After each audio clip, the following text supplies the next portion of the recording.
ॐ वसुदेवसुतं देवं कंसचाणूरमर्दनं देवकी परमानन्दं कृष्णं वन्दे जगद्गुरुम्।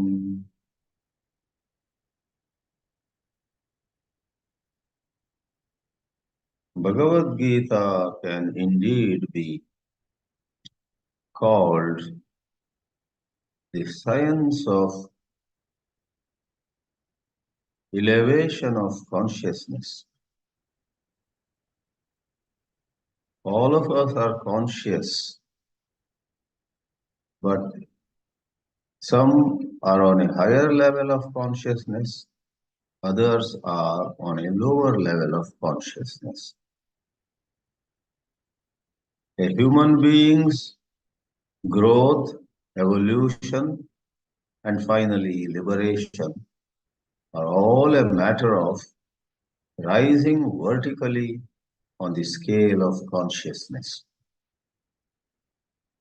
And accordingly, Bhagavad Gita throws light on how you and I may rise and rise further in our consciousness.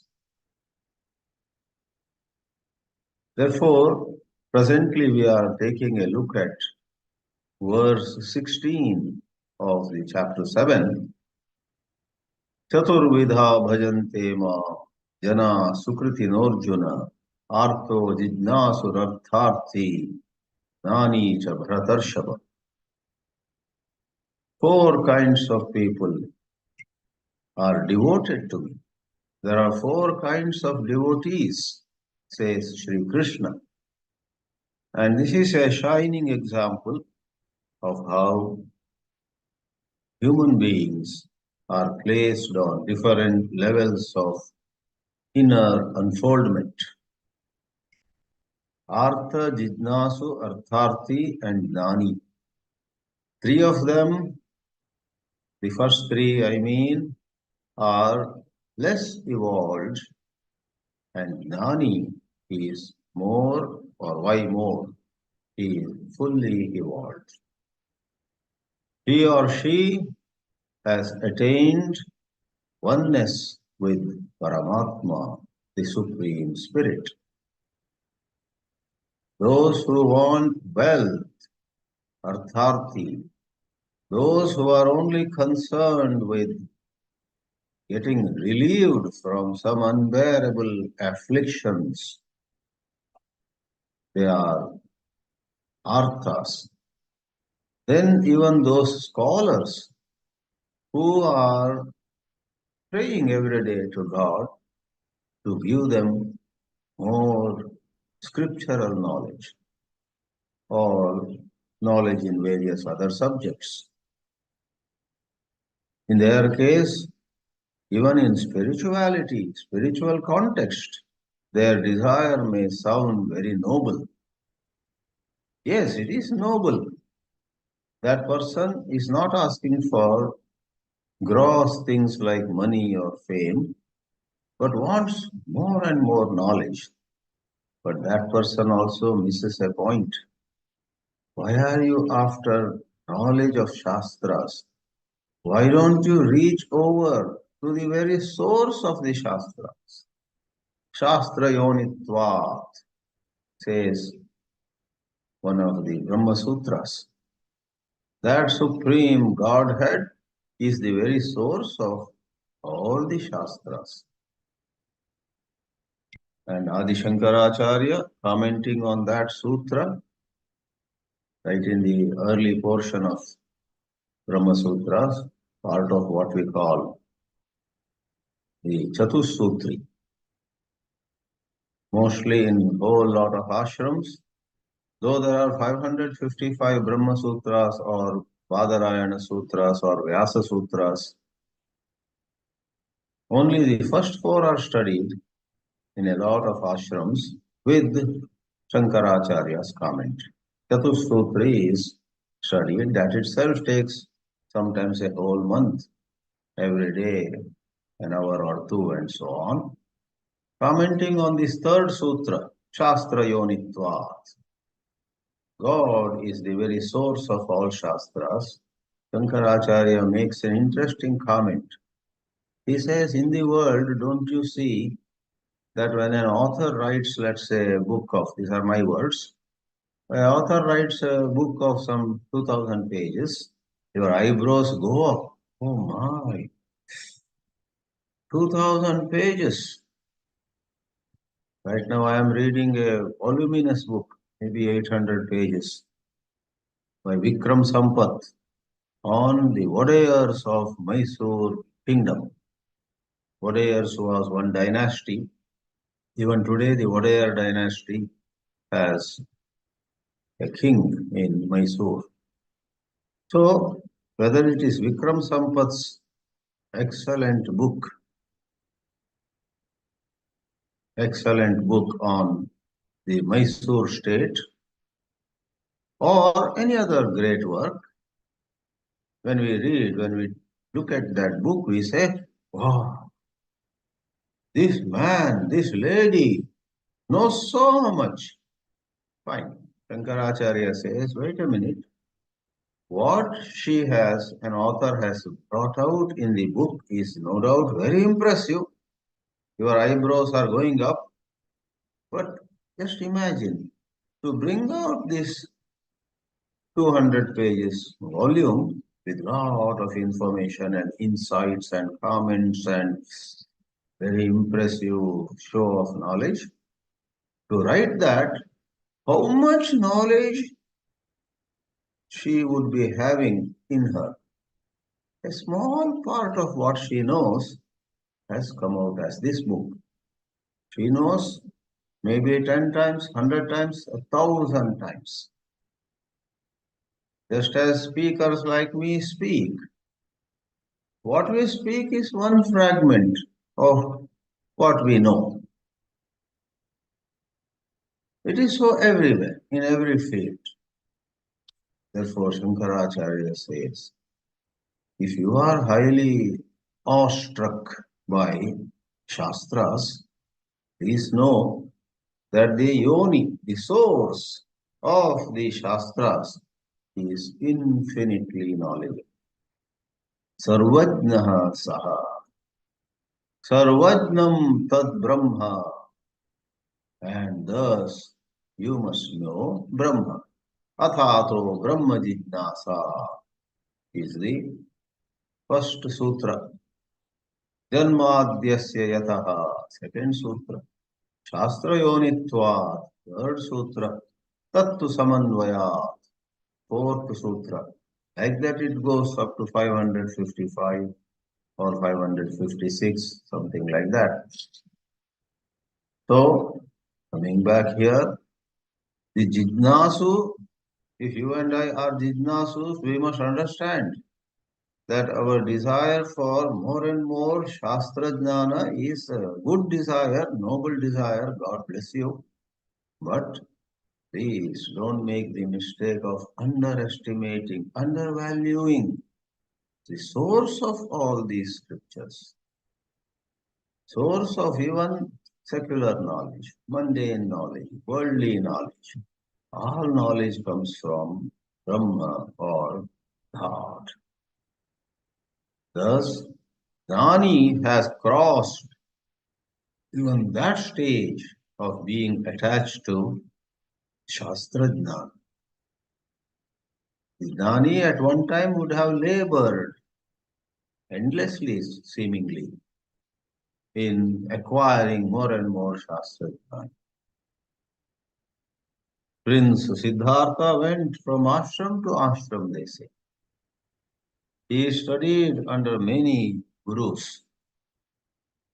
And then he found that, all right, all this knowledge of books is good, but unless I quieten my mind, it's not just about quietening the mind, it's about understanding the mind, placing the mind in its right place. If you know how to look at all your ups and downs as nothing else than the play of this deluded mind. This is a play of the mind. One morning you don't feel like getting up. You are full of physical pain as well as mental agony. Both the physical pain and the mental agony from a higher point of view are a play of Prakriti, nature, Trigunatmika Prakriti, and you are not anywhere a part of Prakriti. So if you have been studying Vedanta for many years, it is high time you strengthen yourself in one skill, and that skill is remind yourself, I am the awareness. Your mind will say at one time, you are such a flop, you are such a failure. Everybody is laughing about you. How sad, alas. The mind is capable of giving a running commentary on your worthlessness. And another time, less common though, mind will say, how blessed you are, how accomplished you are. You are most enviable. Develop the skill not to be carried away by either of these two kinds of propaganda, these two kinds of sloganeering, these two kinds of saying things that the mind does. Aham sakshi, aham na vifalaha, I have not failed. Aham na safalaha, I have not succeeded. Vaifalya, failure, and safalya, success, don't apply to me. And you may have a question. Before I proceed, I better raise and answer that question. You may say, sir, if you and I think like that, I have never failed, I have never succeeded, does it not or will it not make us irresponsible? We have made many mistakes and saying, I have not failed, I am okay, I am Brahman. Are you saying today repeat the same mistakes and hurt more people and jeopardize lives of more people? No, please do not forget. When you do a true, not some superficial, a true Vedanta contemplation, you get so purified, even if you want, you cannot repeat that mistake. You are cleansed in Bhakti Marga by Namasmarana. You are cleansed. Cleansed means you won't make mistakes and you won't get stressed. Let the day begin, whatever challenges it wants to. You will sail through the challenges with peace in your heart. Therefore, Vedanta or spirituality making us irresponsible, shameless, unanswerable, unaccountable, etc. is not a valid possibility. Yeah, superficial and just like a parrot. Like a parrot, if you say, I am Brahman, I wonder what the breakfast today is. I am Brahman. I hope the coffee will be good today. Yesterday they didn't make it well. I am Brahman. This way, if you just repeat the words, I am the witnessing consciousness, you will make more mistakes. Not just repeat mistakes, you will repeat more of them. Be honest, be sincere, be intense about the spiritual quest. You have understood certain Vedanta, be with it with certain sincerity. So, having said this, we now take up the next verse. In the last verse, namely 16, the four kinds of devotees were mentioned, and the very next verse, 17, says, of these four kinds of devotees, the fourth one, Gnani, who knows his own true nature. And knowing his own true nature, he knows his eternal oneness with God. I am not separate from God. I don't have to ask God for anything. God is in me, I am in God, and God knows every bit of what this personality needs. All I need to do is stay in love of God. Sri Krishna himself gives glowing compliments to this Gnani Bhakta. Gnani Bhakta is the Nishkama Bhakta. Artaha Jijnasuha Artharthi, in whatever sequence you tell them, different people have interpreted this differently. Some have put the one who wants money at the lowest level. Some others have not done so. Some others have put Artha, one who is in affliction, on a lower level. And depends on how you look at them. Somebody has put the scholar on the lower level because the scholar is so bookish. All he wants is to improve his language. All she wants is to improve her writing. She is only interested in describing the rose and never coming face to face with the rose. Scholars are like that. They are immersed in books. If there is a book on roses, the scholar will go and collect that book. And there are 4 or 5 roses being full of fragrance, so pretty. He leaves the books, he leaves the flowers and takes a book on roses and reads it till 1 a.m., drinking lots of coffee or tea in between. I say, wow, this book is so good. It has so much knowledge about roses. By the way, they gave me some roses. Where are they? He thinks about them at night, midnight. So you can look at a scholar in that kind of way also. Then the scholar is on the lowest level. And the Artharthi, don't always undermine him. Somebody who is after money, don't look at him negatively. He might be looking for money to strengthen family's economy, village economy, country's economy. Lee Kuan Yew, the founder of Singapore, ran a very efficient administration, and Singapore became one of the wealthiest countries, a little island but so wealthy. So he did great service to citizens of Singapore. So good administrators, good presidents and prime ministers have to have an artharthi in them. If there is no artharthi in them, the country will go down and people will suffer. Our neighbor, Pakistan, is described by a lot of people as a failed state. They spend so much of money in all other areas than in developing the standard of living of its citizens. So I don't want to go political here, but the example means artharthi doesn't have to be bad. And artha also should not be looked down at. Even if we have a blocked nose, don't we pray God, God, please clear this nose is blocked for 4 days continuously, not able to breathe. God, for now, moksha can wait. Let me have a clear nose. Don't we say?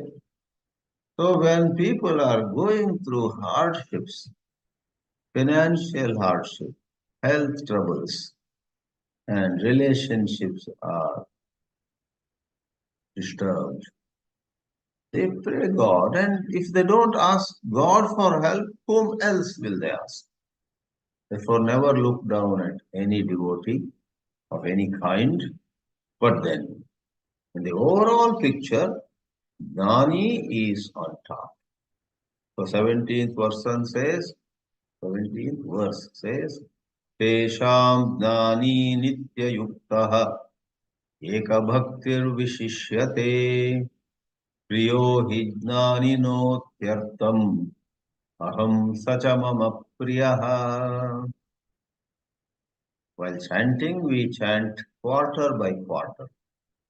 Therefore, the second half of the shloka, I recited Priyo hi jnaninotyartam. I stopped because the quarter is over. But mind you, the sentence gets over taking one more word from the last quarter. Priyo hi jnaninotyartam aham. One sentence is over. If you wish to put a comma in your book, put a comma after aham. Priyo hi jnaninotyartam aham, comma. Sacha mama priyaha is the last sentence. Okay. Tesham, of these four devotees, Esham Chaturnam Bhaktanam, or Eshu Chatushu Bhakteshu, among these four kinds of devotees, Jnani, the one who has the highest spiritual understanding, Vishishyate, stands apart. She is so distinguished. I love her and she loves me. Yes, Sri Krishna. Nitya Yuktaha, because thanks to her perfect understanding, he is ever united with God. He is anchored of God. The true Mahatma is like that. The true Mahatma completely offers her life to God, surrenders to God. Everything happens by God's will. Without getting lazy, one must never make this mistake. Oh, to surrender to God means then I relax. God will do everything. On the level of sadhakas, with effort, one has to do what is in one's hands, though it is maybe 2 cents in a dollar. But on the level of the enlightened ones, they do what is possible at their hands, not out of fear, not putting in effort, not struggling about it. They do what is possible in their hands effortlessly. It's God who decides everything, but all I need to do is, I must go for something, let us say, put an application. And God decides whether that application will be accepted, received, honored, or rejected. So in small and big matters, the enlightened one also is as hardworking, if not more hardworking than others. So, Vishishyate, she stands apart, ekabhakti. Her devotion is not scattered, is not shared by money and pleasure and this and that, and God also. Her devotion is 100% towards God. And if she is seen to love music, if she is seen to love good food, if she is seen by people to love some sports or some shastra there, all of them actually are secondary. They actually are covered under devotion to God. Eka bhakti yasya saha eka bhakti or eka bhakti yasyaha sa eka bhakti or ekasmin eva bhakti. Her devotion is towards one person only, and that is God, the Supreme Person, Purushottam. Vishishyate, there is something special. In many Indian languages, Vishesha means something special. In some parts of the country, like in Karnataka, when two people meet, they want to ask, how are you? One form of it is Yen Vishesha. That means what is special? Kya samachar? Like that. Yen Vishesha. What is special? Tell me, update me on what's going on in your life. and so on. So Vishesha means something special, something that stands apart. All are of one kind, but this is another kind. एकभक्तिः ज्ञानी तेषु चतुषु भक्त prakareshu vishishyate, and she is nitya yukta, ever united. Then the second part is so beautiful. I'm not surprised if some Bollywood has taken this line and put it in their lyrics. Jnani is dear to God, God is dear to Jnani. In human love also, the same language is used.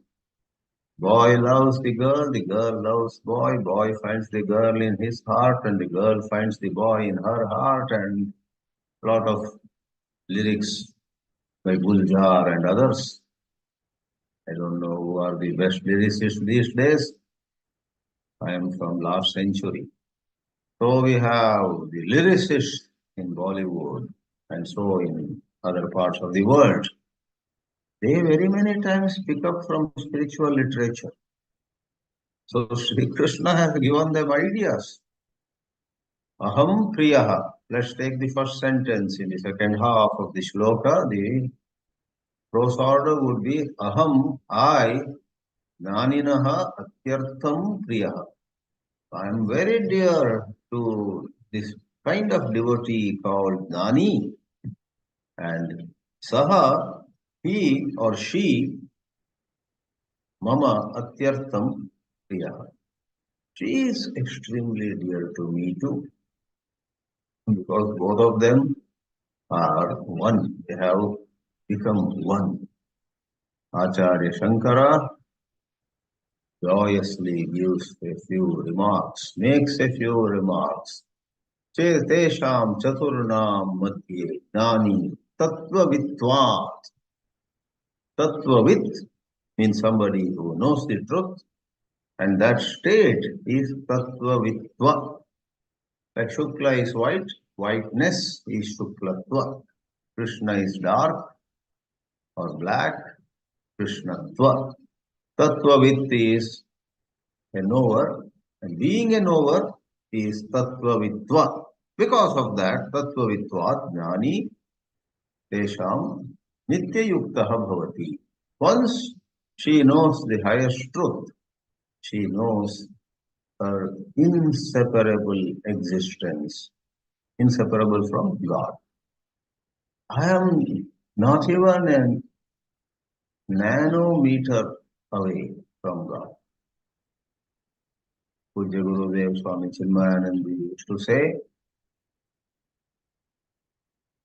Brahma is as far for you as the waker is to the dreamer. When somebody is dreaming, finds himself in the Sahara desert, thirsty, no source of water anywhere, and is anxious, how far is his own waking identity, which is comfortably sleeping on a nice bed and has no thirst really. Even if he were to feel thirsty, just by the bedside, there is a full jar filled with water. How far is the waker from the dreamer? The dreamer finds himself suffering the Sahara desert, thirsty, about to die as though, and the waker is quite all right. If you and I, referring to what I said some time back, develop the skill to appreciate our true nature in the light of the Vedanta we have studied. Otherwise, we would be like parrots, just saying Vedantic statements. We must study properly, listen carefully to the teachers, and if necessary, ask some questions, sort things out. Then there arises a certain clear understanding, and stay in that clear understanding. If you stay in that clear understanding, referring to what I said before, whatever play of the mind goes on, will only be a drop in the bucket. It's not going to add up to much. Add up to much, no. It will be a drop in the bucket. Just tell it. Yeah, this from this morning, this mind is down. It will take some time. By 10 o'clock, this mind will be okay. That's how it does sometimes. Or as you and I get older, our body many times doesn't have the kind of energy. There was one elderly lady who said the other day, I'm feeling so tired from morning. And then she smiled and said, you know what's wrong with you? I am feeling so tired. I didn't walk some miles last evening. I didn't travel even by car all over the town. I was at my home only. And still I'm tired. You know why? In the midst of her pain, she is smiling also and said, last night with a friend of mine from England, I talked on phone for 1.5 hours. And therefore this morning I'm so tired. I am yet to get out of the blues generated by that long telephonic conversation. 1.5 hours. So mind you, great wise people have said it actually. Talking a lot, talking unnecessary stuff can be source of tiredness. All right. So when you get old, body also feels tired. Mind, body, senses, all of them are exhausted.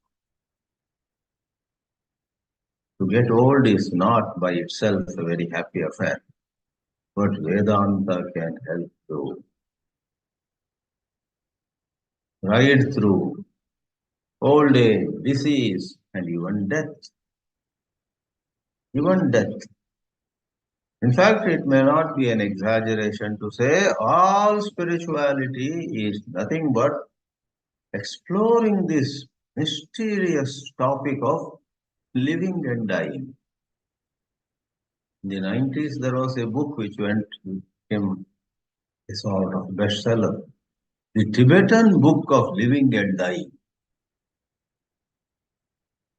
I think there was one book on dying alone, Tibetan Book of Dying. Then there was another book on Tibetan Book of Living and Dying. In fact, that is a topic we are going to take up in a retreat that will be held in Kashi, Varanasi, February 17 onwards. Many of you, most of you, or maybe all of you have received a note, the announcement. Living and dying. Gita talks about living wisely. Kathopanishad talks about meeting with death. Nachiketa meets death, the Lord of Death. Therefore, Eknath Ishwaran titled his commentary on the Kathopanishad as a dialogue with death. Though both Bhagavad Geetā and Kathopanishad give a very comprehensive picture of spirituality. It's not that Kathopanishad talks only about death, not at all. Upanishad talks about personality integration, deeper contemplation, nature of truth, nature of the pure self, nature of Brahman.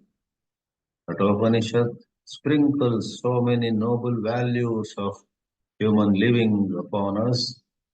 The study of Kathopanishad is a very enriching experience. So is Bhagavad Geetā. So I said, Gita talks about wise living. Kathopanishad talks about meeting with death. This is two highlights. Gita also talks about dying. Chapter 8, what is the wise way of dying? When I know I'm going to die now, in a couple of hours or in a couple of minutes, if possible, what can I do? If there is something in my hands, that time we might go into autopilot and we just going through whatever happens. That may happen. Or we may have 2 cents of free will at that time too.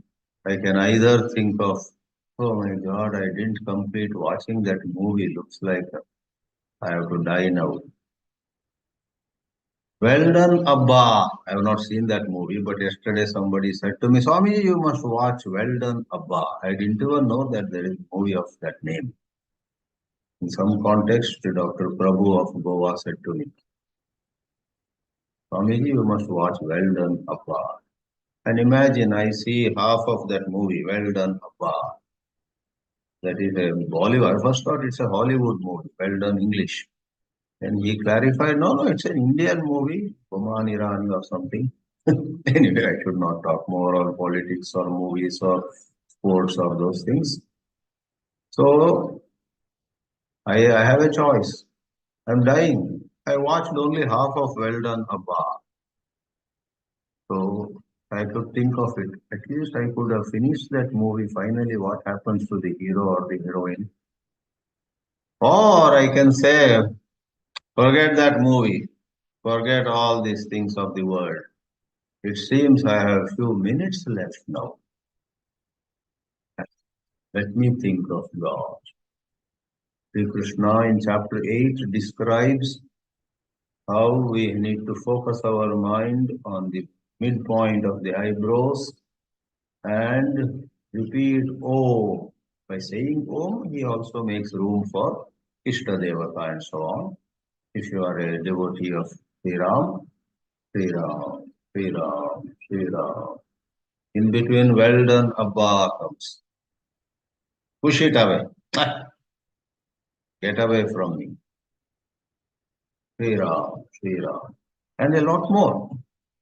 There are several shlokas in chapter 8 of Bhagavad Geetā, which is about dialogue with death. All right. So we say, Tattvavitvat Nityayukto Bhavati. Shankaracharya says, Ekabhaktischa. And what a beautiful remark Acharya Bhashyakara makes. Anyasya bhajaniyasya adarshanath. For that wise lady, Nani, the best of the four kinds of devotees, even if she wants to love and adore something else, in her vision now, there is nothing other than God. Everything is God. God alone is appearing as sentient and insentient beings. चेतन और जड़ सब कुछ ईश्वर ही है. अन्यस्य भजनीयस्य अदर्शनात्.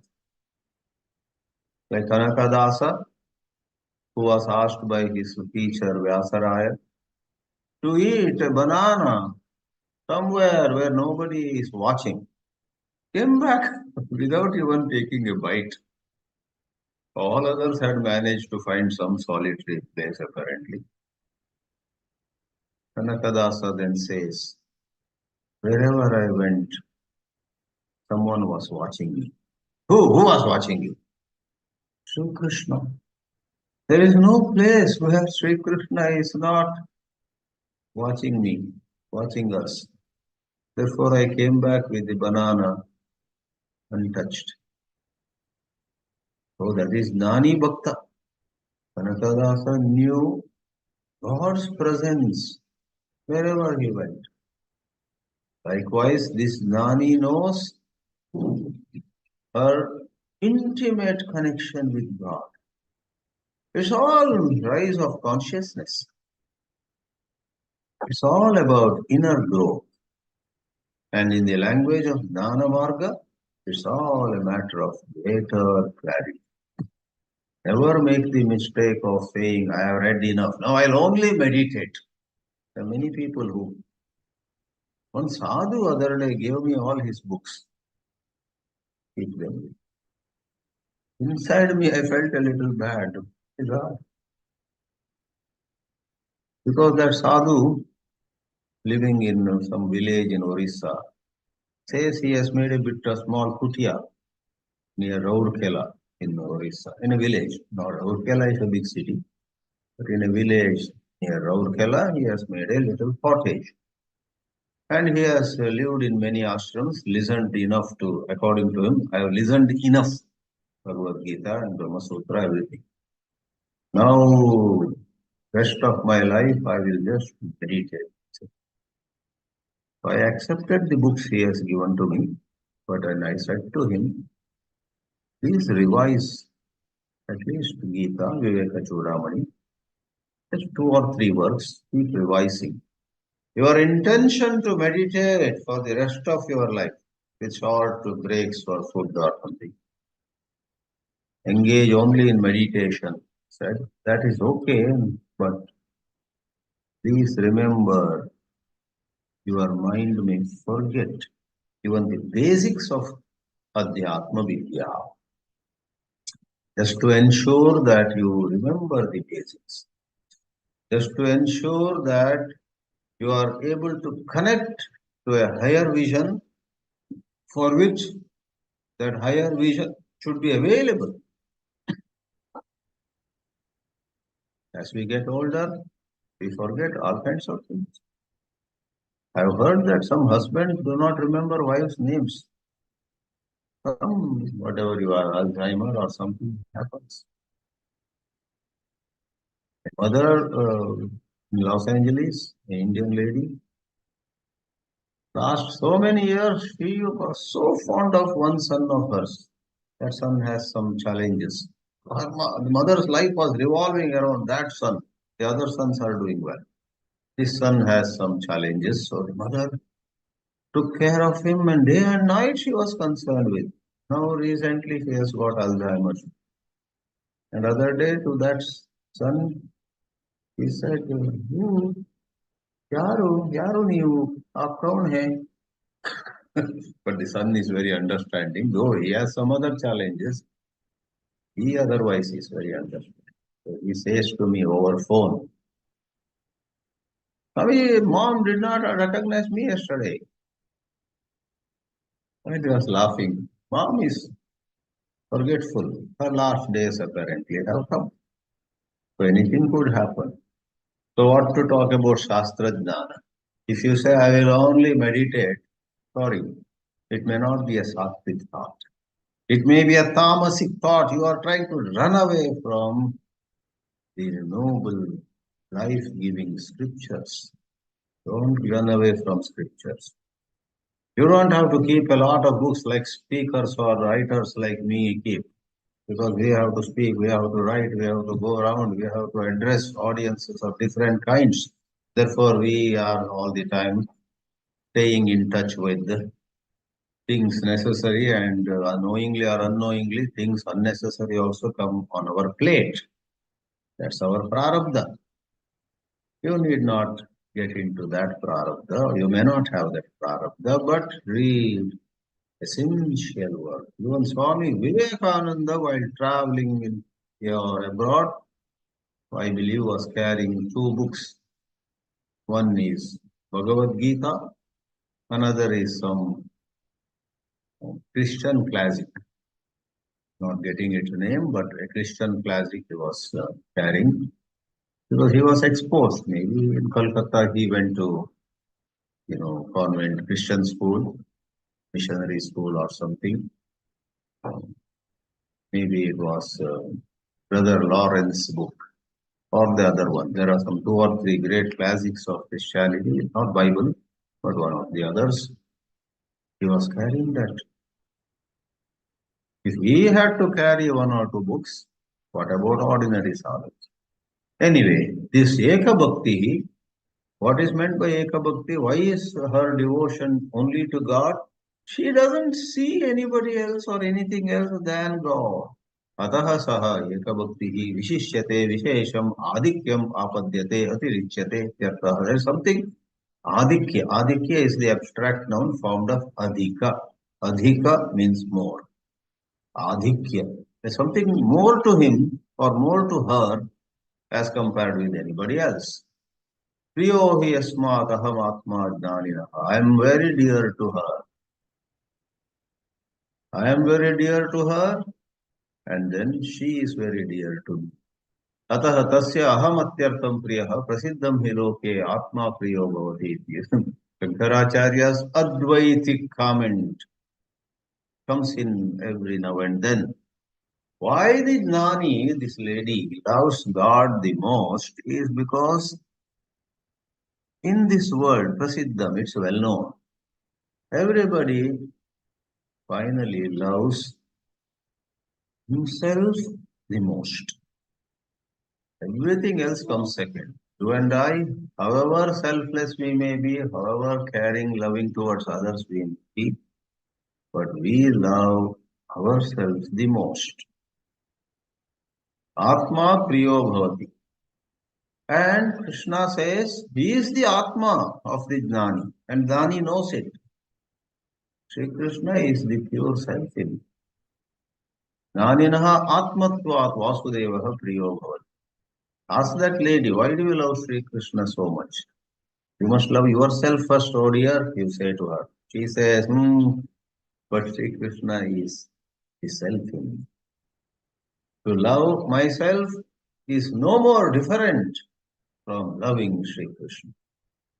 Sri Krishna eva mama atma eva Sri Krishna avayor madhye, between us, na antaraha vidyate.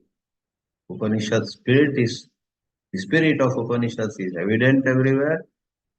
Yastu sarvani bhutani atmanyevanupashyati, says Ishavasya Upanishad. Yasmin sarvani bhutani atmaiva bhut vijanataha. Tatra ko mohaha kashokaha ekatvam anupashyataha. All that is description of the Jnani. Sacha Jnani mama vasudevasya atma eva iti mama atyartam. That Jnani, I am referring to Jnani as a lady here. Here and there I try to explicitly remove the gender bias, which is a language problem. Unfortunately, none of the languages in this world have some word which is free of gender. Though in English language you use the word one, but it's very complex. Some of you may not know. When you begin a sentence with one, you cannot bring her, he or her, him. One doesn't know his own name. You can't say. One doesn't know one's own name. Once you begin the sentence with one, everything has to be one, and so on.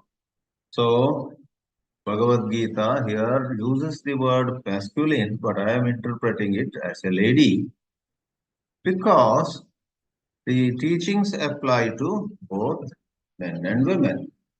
So, Sacha Jnani Mama Priyaha. That Jnani is very dear to me. I am very dear to her. Mama Vasudevasya. On one hand, Sri Shankaracharya gives an Advaitic interpretation. The devotee and the Lord are not different anymore, thanks to the height of wisdom to which the devotee has risen. On the other, Sri Shankaracharya has a tremendous sense of context. This is a work given to humanity by Lord Sri Krishna, Vasudeva's son. Therefore, Vasudevasya Atma eva Jnani, Jnaninaha Atma eva Vasudevaha iti. Jnaninaha Vasudeve Parama Pritihi, Vasudevasya Jnanini Parama Pritihi. In this way, the tribute that he gives, Sri Krishna gives to the Jnani Bhakta is superb, so nice. Om Namo Bhagavate Vasudevaya. Different from another saint, but digging deeper, she is aware a higher force is operating, and I am not away from that higher force. Something like that.